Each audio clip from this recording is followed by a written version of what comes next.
Pour être quelqu'un d'épanoui et d'heureux, il est indispensable de s'aimer soi-même. En effet, l'amour de soi et le bonheur n'est pas quelque chose qui doit être trouvé, ils doivent être créés. Hélas, ce processus n'est pas aussi simple que d'appuyer sur un interrupteur. Apprendre à s'aimer est probablement l'une des choses les plus productives que nous puissions faire, car tout ce doute, cette haine de soi et cette sous-estimation nous empêchent d'atteindre notre plein potentiel et bien sûr de trouver le vrai bonheur. Ainsi, pour apprendre à être plus heureux, voyons des notions importantes à connaître pour améliorer notre bien-être au quotidien. Nous devons absolument assimiler que la perfection n'existe pas. Et bien que cela paraît être le cas sur les réseaux sociaux, ce qui est faux, elle masque souvent des problèmes de santé mentale paralysants. Nous ne serons jamais parfaits. Mais la bonne nouvelle est que nous sommes déjà parfaits dans notre imperfection. Nous devons simplement tâcher de faire de notre mieux et de coller le plus possible aux valeurs qui sont importantes pour nous, tout en acceptant que nous allons forcément commettre des erreurs lors de cette quête. Prenons un moment pour arrêter la course, sans fin de toutes les choses que nous avons à faire, et prenons un moment pour nous poser. Visualisons d'où nous venons et apprécions la beauté du moment. Vivre, respirer, avoir la chance d'être en vie, et voyons à quel point c'est un luxe. Apprenons à apprécier l'instant lorsque cela est possible.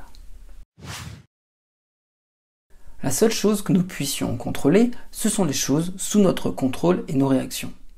Nous devons impérativement comprendre que nous ne pouvons pas contrôler les autres, leurs choix, leurs comportements, tout comme nous ne pouvons pas contrôler la météo. La vie ne consiste pas à essayer de tout contrôler, mais à savoir comment nous y réagissons. Au lieu d'essayer de contrôler tout et tout le monde, faisons de notre mieux et ce qui est en notre pouvoir et laissons l'univers faire le reste. La société nous a appris que prendre soin de soi est quelque chose d'égoïste. En réponse, nous travaillons du mieux que nous le pouvons pour que chacun sache à quel point nous sommes bons. Mais il y a un coût à être bon aux yeux de la société et le coût est notre bonheur. Alors arrêtons d'essayer d'être trop bons pour la société et faisons en sorte de prendre soin de nous-mêmes. Cela nous aidera paradoxalement à être également meilleurs pour les autres. Trouvons une chaise, prenons un thé ou un café et ressentons ce qui se passe en nous aujourd'hui. Comment allons-nous? Qu'est-ce que nous ressentons en cet instant précis? Apprendre à ressentir réellement nos sentiments au lieu de les mettre sous le tapis est la meilleure voie à suivre pour mieux nous connaître. Questionnons-nous sur nos pensées négatives. Sont-elles vraies?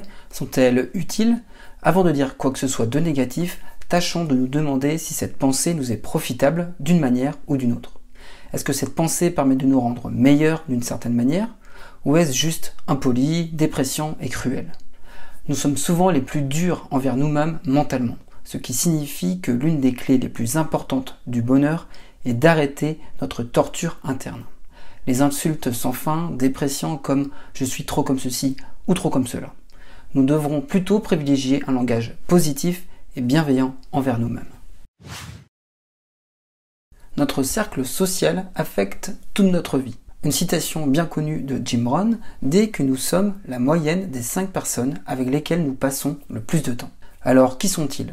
Sont-ils positifs, aimants, des soutiens, ou sont-ils négatifs, grossiers et abusifs? Nous devons ici bien prendre conscience de cela et chercher à passer notre temps avec des personnes positives et bienveillantes et éviter les relations avec les personnes qui nous tirent vers le bas. Tâchons véritablement de nous entourer de personnes positives et bienveillantes. Nous avons tous traversé beaucoup de choses durant notre vie et nous avons traversé toutes ces épreuves, devenant de plus en plus forts à chaque fois. Alors parfois, n'hésitons pas à nous rappeler qui nous sommes et faire un point sur le chemin parcouru jusqu'ici.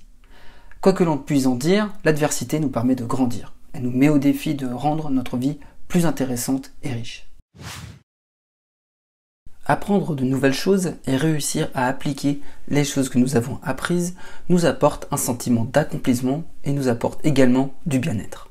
Alors n'hésitons pas à découvrir une nouvelle activité pour apprendre et éprouver cette sensation agréable qui demande cependant un certain effort et de la persévérance. Mais le résultat en vaut généralement la peine. Le bonheur n'est pas un interrupteur, c'est quelque chose qui se construit au quotidien et qui demande du temps. Ce sont ces petites choses, et bien d'autres, qui peuvent nous aider à apprendre à être heureux. Le bonheur arrive avec l'accumulation de petites habitudes positives. Alors tâchons de trouver celles qui nous correspondent le plus et pratiquons-les. Une fois incorporées, notre vie s'améliorera et le bonheur aura l'occasion de s'épanouir. Le bonheur est juste devant nous, si seulement nous choisissons de le trouver et de le pratiquer. Enfin, merci d'avoir suivi cette vidéo qui, je l'espère, vous aidera à être plus heureux au quotidien. Si vous avez aimé cette vidéo et pour soutenir la chaîne, merci de la liker et si ce n'est pas déjà fait, de vous abonner afin d'être informé de la publication des prochaines vidéos. Portez-vous bien et à bientôt.